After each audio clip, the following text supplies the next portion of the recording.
But I just want to kind of talk about what Gavin Baker in a podcast I assume both of us have watched, given how much podcast content we both consume.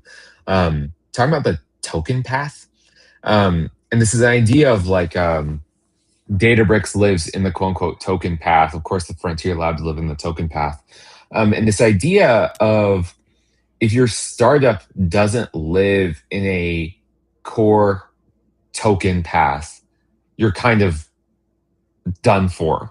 There's some exceptions here where Cursor, lend their like composer model, lives in a token path and was attached to a use case that was like niche early, and they had such a go-to-market cycle that they got the privilege of surviving, I guess, the Frontier Lab continuous rising tide, I suppose. But I just kind of want to poke and prod at the idea of like, hey, the startups that survive today generally don't seem to be application ones because they are not dominating a token path. And what that generally means for, I think, the startup ecosystem, where right now we're seeing these like gigantic rounds, like really rapid growth. But how you look at startups in like a long-term sense as to where they're going, especially if the token path of even the vertical niches still likely goes through Anthropic models, still likely goes through OpenAI models, rather than what people are claiming are harnesses that quote unquote survive. Yeah, so just kind of responding in turn, I did see the podcast. I have extremely high regard for Gavin. He seems incredibly well informed and articulate. Like I've heard him speak a number of times in recent weeks, and he kind of seems to be nailing it, kind of in short. Mhm. Um, I don't really have significant pushback on anything that he said. I think to your point, there are some exceptions, but as a general rule, that feels correct to me. I have been thinking about how, assuming that it is reasonably accurate, right? That just taking it for on face value, what does that imply? And I guess I'm of two minds. Number one, the obvious is just get in the token path, right? Somehow Yeah. be significantly differentiated, such that you are on the token path. That to me feels easier said than done, meaning like it's very challenging Yeah. to predict. Like I don't necessarily think that's actionable in any sense, and so trying to extend the thought further, I I've been thinking a lot about this because there was a recent interview with Jensen at NVIDIA as well, and he basically said right now the current AI game is transforming electrons to tokens, right? And that's Yeah. like largely true, right? How do we go from like basic raw materials, i.e., electrons, chips, all the way to tokens in an LLM call, right? Whether that be kind of an Mhm. app or an API. Realistically, the end game for this isn't people paying for tokens. Oh, that's what's been realized today. It's people paying for actual work products that are used. So there's one step that's still missing in a large fraction of this ecosystem. And so the only additive thought I would offer to extend Gavin's, again, well articulated position is eventually we will go beyond just paying for tokens and we will Mhm. be paying for outcomes. And that'll be in the form of Right. like documents or it will be in the form of real world actions, i.e., robots.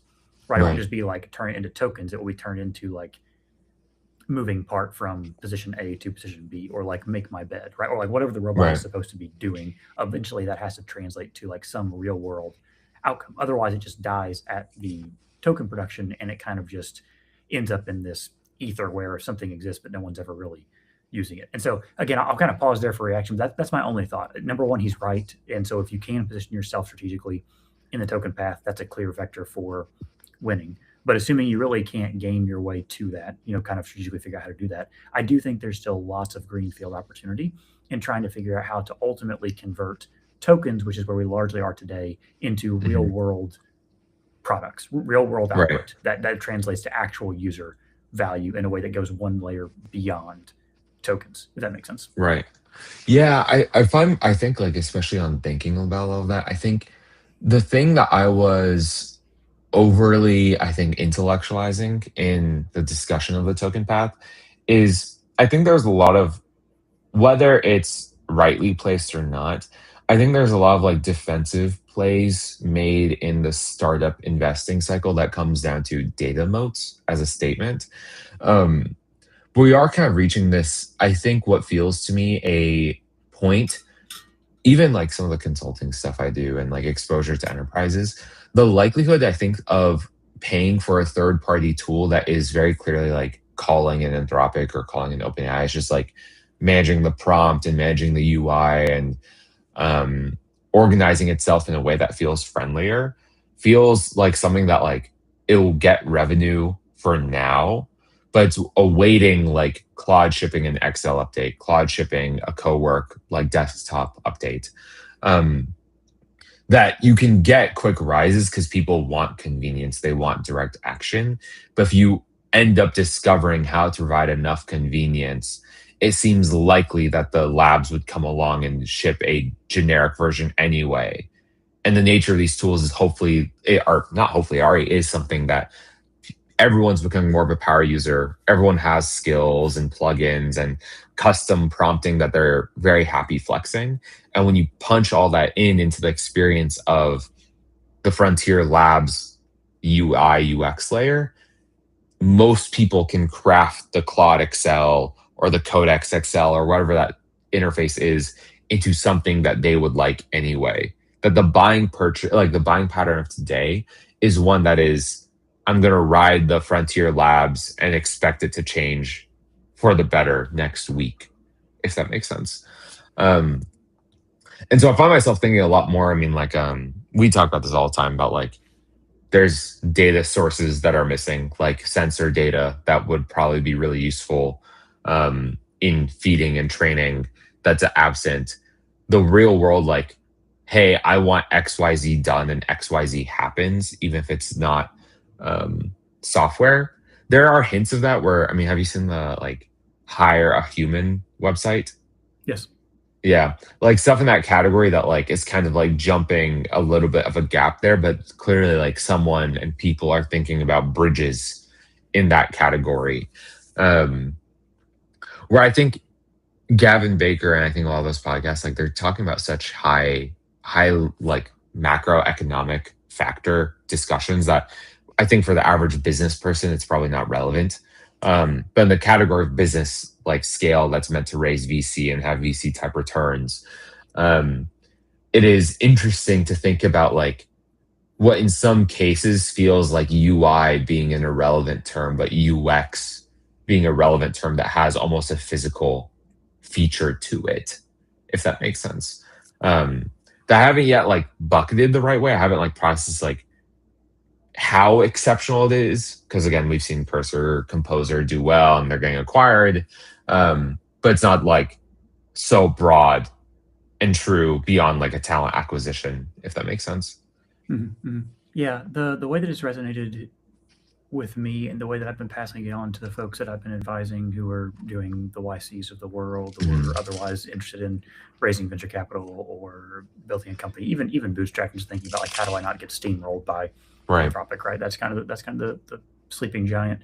Uh, Data process is the term that I've coalesced on. And Okay. unpacking that slightly, like we've seen throughout the brief history of AI that when you have proprietary data, eventually that advantage just goes away.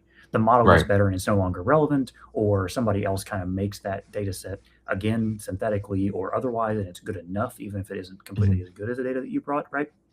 And so, to your point, originally when Excel first came out, there were Excel specialists. Now Yeah. everybody just kind of expected to know Excel, right? As just like Yeah. if you're a professional that works at a keyboard, the understanding is you know how to use Excel to some reasonable level. Maybe you don't know how to do macros, but you know how to do basic formulas or something like this.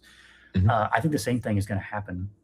We could debate timeline, but certainly is going to happen with AI, right? It's going to be expected that you know how to use a large language model in some reasonable interface if you're going to be kind of a professional that is tethered to a desk. Probably even if you're not, frankly, even if you're a Right. service professional, you're probably going to be using some ambient AI system. But certainly, if you type at a keyboard all day, you're going to be expected to be fluent in these large language models. And so I agree with you.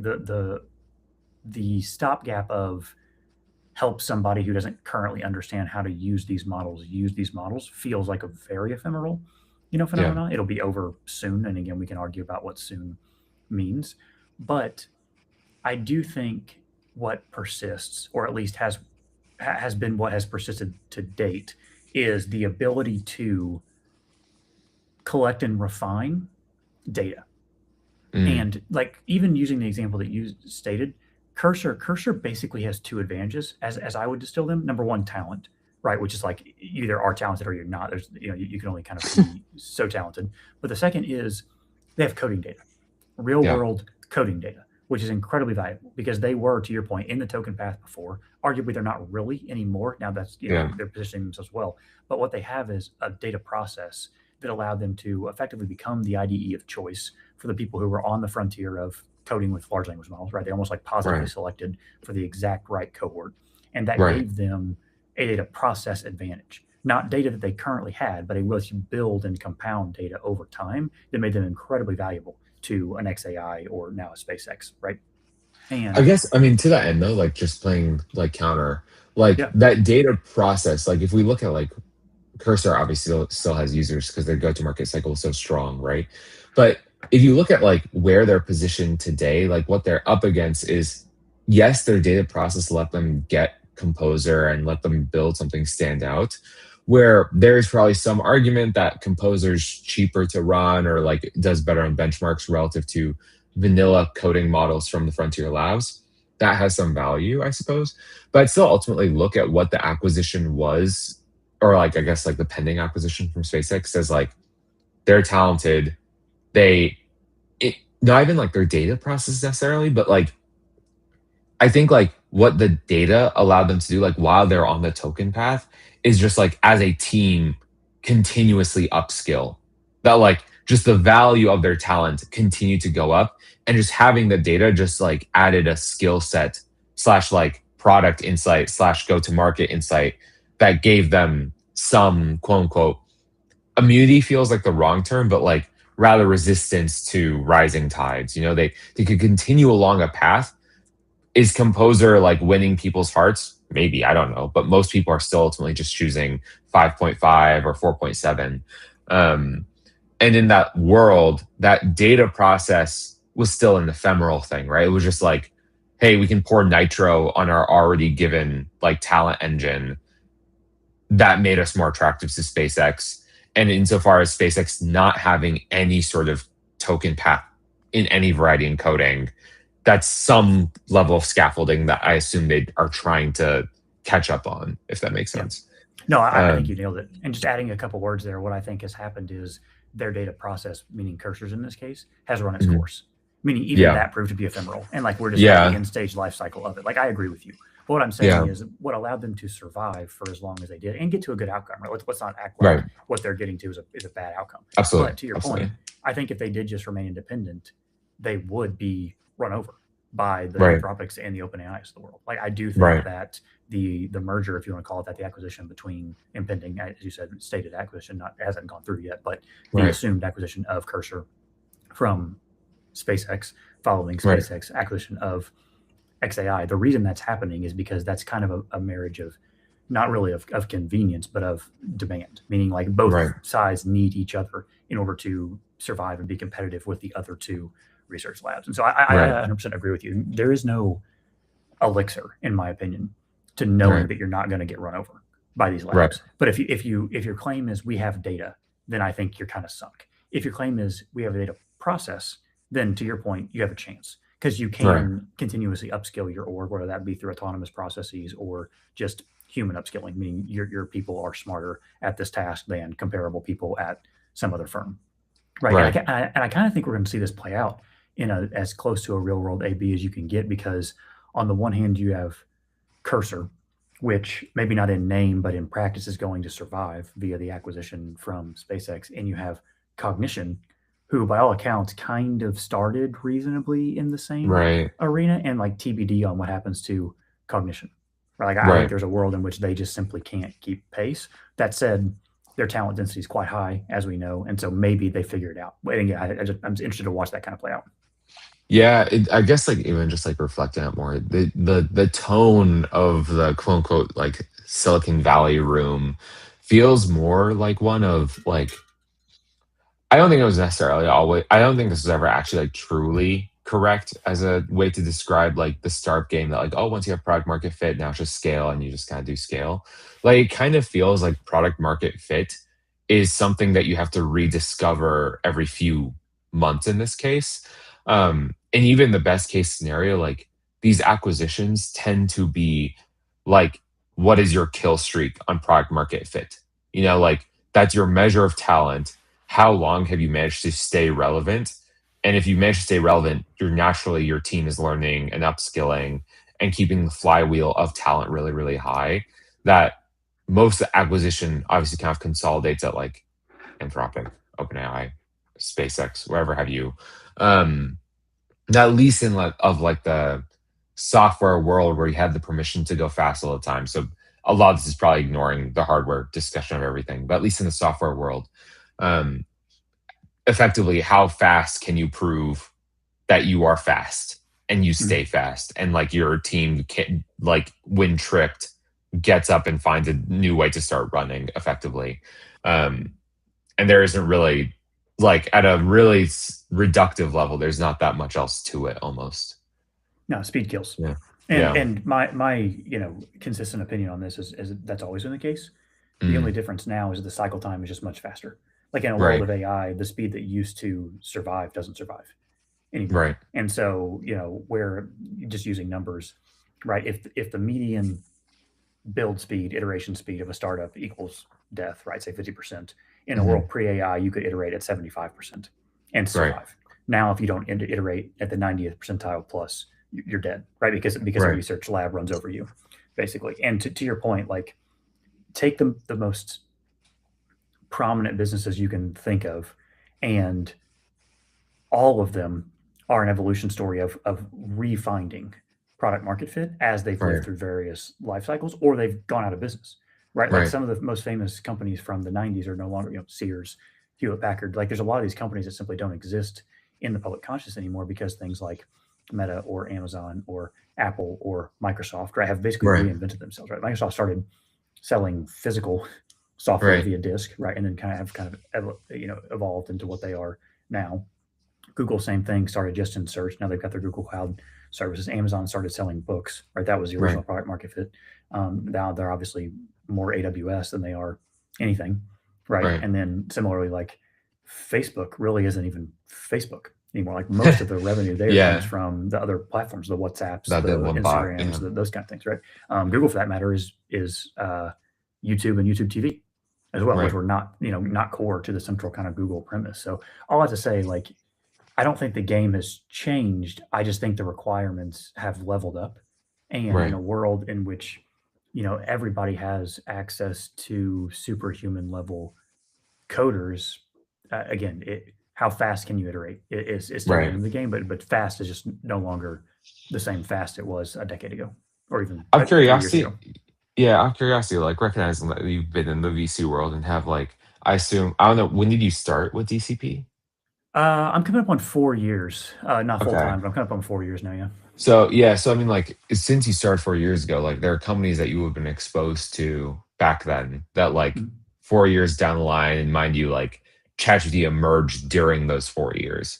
Like, what have you found is, I guess, like not even of the founders, but of like the organization, the ones that have survived 4 years later, like what is repeating amongst them? Like what defines their like organizational like behavior, structure, like positioning, even that's made them survive relative to their peers. That again, the vast majority of startups have been doing things that are ephemeral. Yeah, it really breaks down into two categories in my mind, and like staying at the high level, and we can dive down into the Right. specifics if you'd like. But it's founder archetype. Like founder archetype really hasn't changed. It's still the same kind of Mm, personality of people that are winning across that lifespan. It may be in slightly different industries, like where 3 years ago you would have been primarily a B2B SaaS mhm, operator. Now you're an AI vertical app or infrastructure right. operator, right? But a lot of the companies that are doing really well that were, you know, around in 22 have made some sort of significant pivot and like, circling back to where we started this conversation, kind of driven themselves into the token path one way or the Okay. other, right? But again, that's just iteration speed, mostly driven by the founder, right? Because a lot of this is like founder-led businesses, founder-led, sales, Right. discovery, etc. And um, so that's kind of like generally the first one. It's founder archetype, that kind of thing. And the second one is some version of either by some sort of strategic ingenuity or frankly dumb luck. Sometimes they've built an unfair advantage on a vector that is reasonably unique. And those Give an come in all example of different. that for like a software company of Yeah, curiosity. it's hard to come up with like immediate ones, but usually what like it's some sort of network flywheel. Like Mm, not using names of the portfolio companies, just right. anonymity aside. Like if you think about DoorDash, like Hmm. the software that actually powers DoorDash is reasonably trivial Right. to spin up. Like you or I over a weekend, over a week, could vibe code our way to like some reasonable DoorDash equivalent. What we don't Right. have though are The buyers and sellers in marketplace. the Yeah. marketplace. And so like Right. that marketplace is that individual vector that DoorDash won on. And we can talk about like the ways in which they did that, but that's the reality, right? That Hmm. business survives because they own that marketplace vertical in a way that, it can't really be vibe coded to, if that Right. makes sense. Right. I see. Um, yeah, it's interesting. I feel like I have more thinking just even so far as like the stuff I'm exploring as like, hey, where to I think even like trying to think about long term right now is almost an error, like even for like personal level setting. But um it's interesting to ponder like I think what the marketplace advantage, for example, is one that like I guess in DoorDash's like product is kind of a necessary one. Like you don't have a product without having a marketplace. Um, I think in looking at the category of like, I think even like a year ago, people were talking about like, oh, you have to own the system of record. Like owning the system record is what gives you immunity. But especially with like the emergence of like computer use and also that kind of stuff, like even that feels a little weaker at the bare minimum. Maybe not necessarily actually like fully replaced. Um, but I have more thoughts. Maybe we'll spare them for next time, given we're at our nice little 20 minutes. So thank you all for watching, joining. I'll catch you all soon enough.